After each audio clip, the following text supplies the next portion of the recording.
മനസ്സങ്ങനെയാണ്. നമ്മൾ ഉദ്ദേശിക്കുന്ന സമയത്ത് ഉദ്ദേശിക്കുന്നത് പോലെ കൺട്രോൾ ആയിക്കൊള്ളണമെന്നില്ല. ചില അനുഭവങ്ങൾ അതിൽ നിന്നും മാറ്റിയെടുക്കാനും സാധിച്ചോളണമെന്നില്ല. 55 കഴിഞ്ഞ ഒരു സഹോദരി വർഷങ്ങളായി സൈക്കാട്രി മെഡിസിൻ കഴിച്ചുകൊണ്ടിരിക്കുന്ന ആളാണ് കൗൺസിലിങ്ങിന് വന്നത്.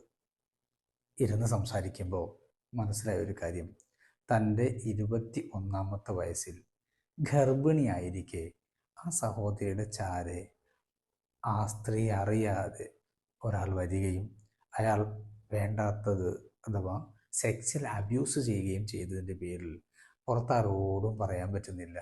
ഇത് മനസ്സിൽ വെച്ച് ഞാനൊരു വലിയ തെറ്റുകാരിയായല്ലോ എന്ന ചിന്ത കൂടിക്കൂടി മെൻ്റലിനുള്ള ഗുളിക കുടിക്കേണ്ടി വന്നിട്ടും എത്ര ഡോസ് കൂട്ടിയാലും പ്രശ്നം മാറുന്നില്ല.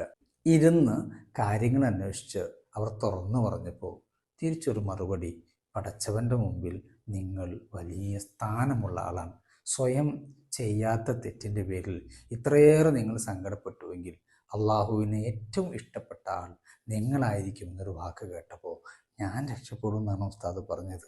തീർച്ചയായും നിങ്ങൾ രക്ഷപ്പെടും എന്നുള്ള ഒരു വാക്കും ഒരു പ്രതീക്ഷയും ഒരു സന്തോഷവും കൊടുത്തപ്പോൾ മെഡിസിൻ നിർത്തിയ ഒരു സംഭവം ഈ സമയത്ത് ഓർമ്മപ്പെടുത്തുകയാണ്. ചില വേദന അങ്ങനെയാണ്, തുറന്നു പറയാൻ, കേൾക്കാനും അതിനൊരു സന്തോഷം കൊടുക്കാൻ നിങ്ങൾക്ക് പറ്റിയാൽ നിങ്ങൾ ഒരു വലിയ കൗൺസിലറായി മാറിയിരിക്കും എന്നോർമ്മപ്പെടുത്തും.